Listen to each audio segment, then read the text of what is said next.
Hello, and welcome to the Narrowing Path, walking the spiritual walk. Thank you for joining me again this weekend as we do the reading for the next chapter from the book I Was a Pagan by V.C. Kitchen. We're moving on to chapter 4, and the title of the chapter is This Business of Making Character, subtitled Science. And I will be reading out of 1934 printing of the book I Was a Pagan by V.C. Kitchen. You can also get a facsimile reprint of the pages. I don't know why I have such a hard time with that word. And it's called Believing in False Gods, I Was a Pagan by V.C. Kitchen. That's the cover right there.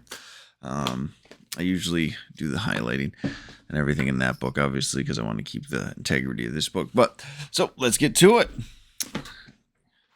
Just real quick. And here we go.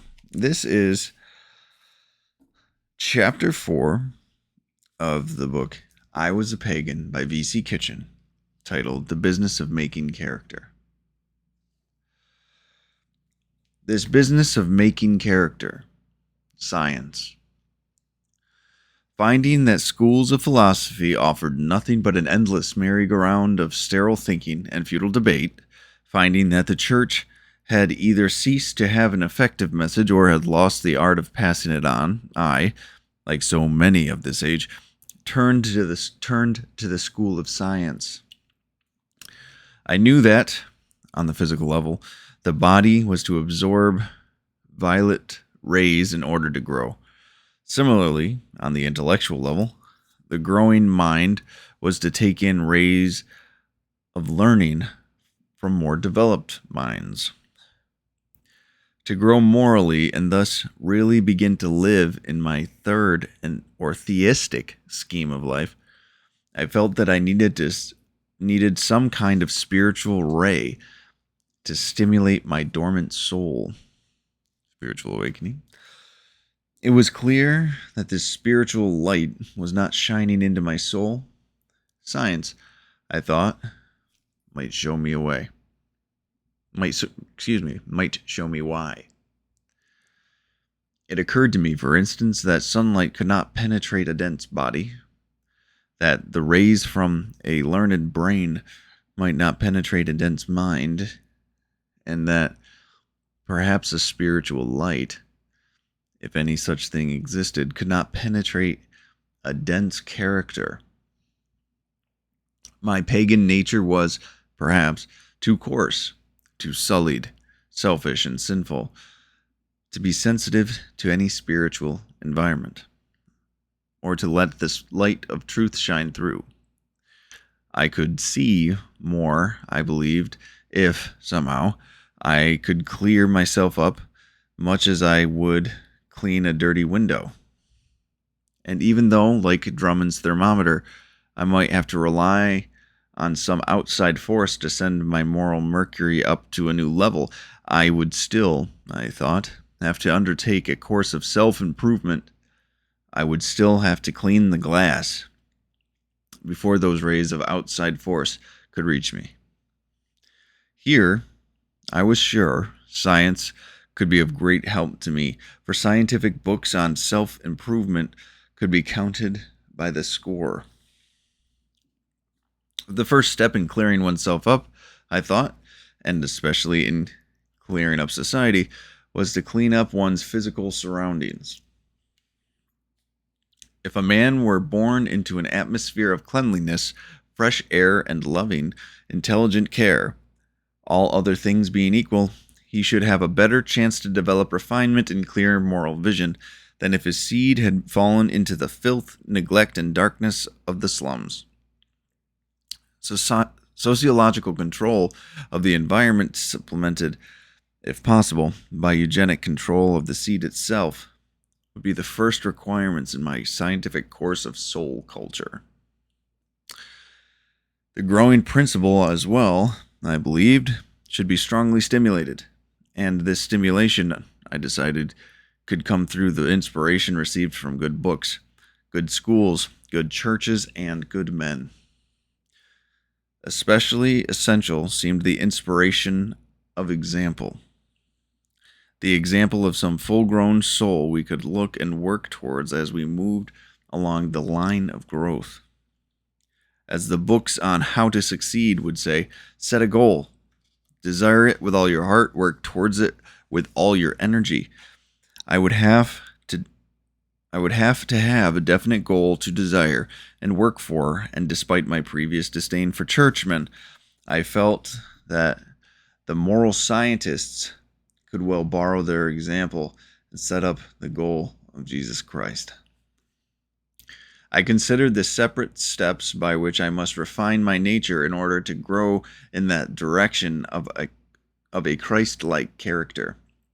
This called, as I could see, for a very considerable stride, from a nature ruled to a large degree, as mine was, by lusts and selfishness, and jealousies and hates, to a nature lighted by love and charity and kindness.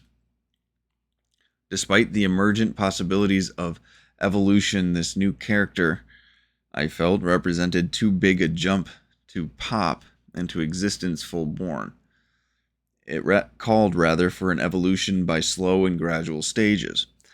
I had heard, of course, of overnight conversions, but I did not think that such sudden leaps from slime to the sublime were likely to endure. And even if they did, I was quite sure that transformations of this kind must be the result of a long warming up before the boiling point was reached. This whole process, I believed, could be greatly aided and speeded up by our modern knowledge of psychology. The laws of association would help us to catch a Christ-like character, while sublimation of the libido into higher, more creative activities, the elimination of my baser desires through the expulsive power of a higher affection, and other methods of applied psychology would aid in the climb from mere selfish consciousness through the stage of social consciousness and up to the sublime God consciousness of a man in the spirit, which might prove to be the most real one of all. My whole scheme, in short, reduced itself to the following formula. I was to raise myself and the rest of the world with me from the existing and chaotic state of 1. Egoism, through the higher but equally futile plan of humanism, and into the highest and only creative plan of theism, passing, as we went through the 3 evolutionary stages of self-consciousness, social consciousness, and God consciousness. This clarification, evolution, or growth, would be accomplished by 1. Preparation through eugenic control of stock and social control of environment. 2. Stimulation through books, schools, churches, men, and especially through the high example of Jesus of Nazareth. And 3. Progress from present stages through gradual evolutionary steps. 4. Acceleration through the methods of applied psychology. Quite a formula. It seemed, on the whole, a sensible and effective program. The great mind of a certain VC Kitchen advertising man, I thought, was now attaining something where the comparatively feeble minds of philosophers, ecclesiastics, and scientists had failed. After a little reflection, however, the plan did not seem quite so excellent. It would take many years and far more than my paltry powers to convince the world that it should adopt eugenic and sociological control. Such remote control, even if applied, might benefit my great-great-grandchildren, but it could scarcely be used to help me apply my philosophy of life. When, moreover, I came to apply the stimulating influence of Christ's example, nothing more resulted than before. The fact that I knew Jesus to be honest and loving and unselfish and pure did not make me honest or loving or unselfish or pure. The truth is that deep down I did not want to be. The truth is that deep down I did not want to be. I could not, therefore, follow the advice of the success books. While I had set a goal, I did not desire it with all my heart. And failing this, I could not work towards it with all my energy. Jesus' moral and spiritual qualities were admirable, very admirable indeed. But the only things I seemed to desire with all my heart were to be left largely alone, to find plenty of cocktails when I got home at night, and somehow fall heir to about $20 million. How could I grow from these desires into Jesus' way of rising above material matters? Through my gradual evolutionary steps, of course. But what were the next steps that I should take? Dante, describing the progress of a pilgrim soul, wrote that to such a soul, at first, small goods seemed great. Wherefore, he continues, we see children desire exceedingly an apple, and then, proceeding further, desire a little bird, and further still a beautiful dress, and then a horse, and then a woman. And then the riches, not great, and then greater, and then as great as can be. As this happens, because in none of these does she find what she is seeking, the trusts to find it further on, and trusts to find it further on.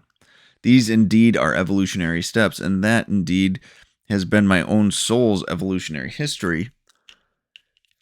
But having chased my pleasure, possessions, and power, and position, and applause, and none of which had I found what I was seeking, and then seeming to see a greater good in philosophy, and then in the possibilities of the church, and then in science, and still not finding what I sought, what should my next step be? There was still, of course, a further step in science. I had, as yet, applied no psychology, and men, said psychologists, could sublimate their desires and expel their baser aims through the power of a higher affection. But that was just the point. I saw no further affection towards which I could turn. Recently, for instance, a friend of mine went through a psychological cure for drinking. It did not last, and the psychologist excused himself by saying the patient did not really want to stop drinking. He had tried to interest the drinker in hobbies, golf, stamp collecting, and whatnot. This was on the theory, I suppose, that desire to do right can be strengthened if the sufferer is led into some other form of self-expression associated with a new pleasure experience. Turn the experience of abstinence into fun, and a psychologist can make us want it. But try to convince a man whose fun is alcoholic and who finds expression in dancing on a table that he will find greater fun in going dry combined with stamp collecting. And as in the case of the friend I mentioned, you will find that he very soon falls off the wagon. In his whole bag of tricks, the psychologist has no high affection to compare with the alcoholic's love for alcohol, nor in most cases with the ordinary man's plain love of self. There it is. Even if psychologists could and should learn the laws by which desires are shaped, they would still lack the genius to change the pagan's deep conviction that it's no fun to be good, unless they found a way to put their subjects in conscious touch with God. I, as I now could see, had been making the same mistake. I had been telling people that they were living to grow a soul without alleviating this growth into the position of a higher affection and making them really want to grow. I had been trying to offer the public a cure for educational failure, marriage difficulties, business troubles, social injustice, political corruption, and religious ineffectiveness without first convincing readers on the idea of wanting to take the cure. As an advertising man, I should have known much better than that.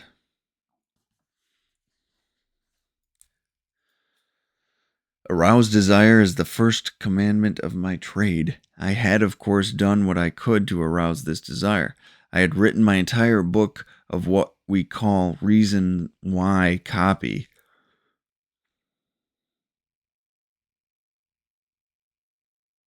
I had presented all the reasons I could think of to prove that people really are living to grow a soul and will find no true success in life at anything else. But since I myself did not know how to put them in touch with God's approval, I could not infect them with the pleasure of this act. Since I myself, moreover, did not know the pleasure of God's approval, I myself did not look forward to being good with any great zest. I could see at last that on my whole proposition, I had failed really to convince myself. I could see that growing a soul in God's service was something that I ought to live for, and that I felt was why I could not find or take my next evolutionary step.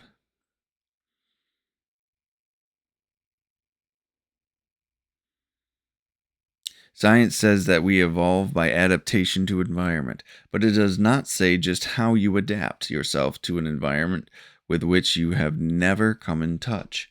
And if such exists, it does not say how you get in touch with a spiritual environment. As yet, science seems to have confined itself to a study of the world of form. It has not begun to explore in the world of significance. It has not evolved a science of the spirit, though many scientists believe that someday they must and will find the existence of a spiritual domain. Before his death, Thomas A. Edison said that he believed he had gone ahead about as far as we could materially without taking time to catch up spiritually. And as Charles Steinmetz declared, spiritual power in the 20th century is as dormant as was electrical power when Franklin flew his famous kite. The next great discoveries will lie in the domain of the spiritual. Science may make these discoveries in the spiritual domain.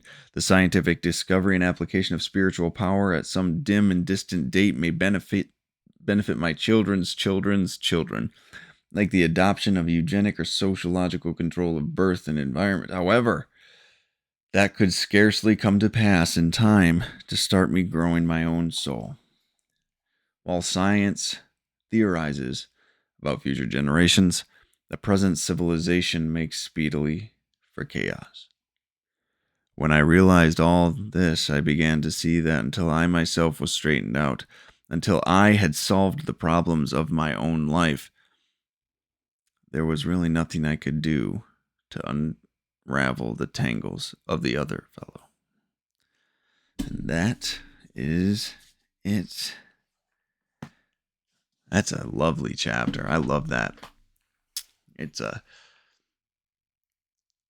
a lot of great stuff in it. I'm excited to go through and review that chapter with y'all. So thank y'all for joining me tonight, though. That's where we'll end it. And I will be back next week with another review for chapter 4. And I will be looking forward to it. So until next time, thanks.